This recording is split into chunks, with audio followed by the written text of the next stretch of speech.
Hello everyone, welcome back to the channel. In today's video, I will show you how to see weather forecast and air quality in your Tesla. For that, on your LED screen, you will be able to see the option of the weather forecasting. That would look something like this.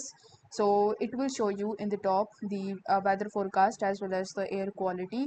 So if you want to get the broader view of it, so you just have to simply tap on this section and it will show you this type of page or the pop-up on which you will be able to see the weather forecasting as well as the current temperature.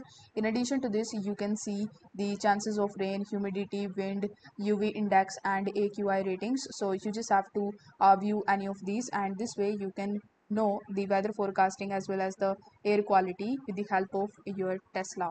So thanks for watching this video. If you find this video helpful, then don't forget to like and subscribe to this channel as well. I'll see you next time.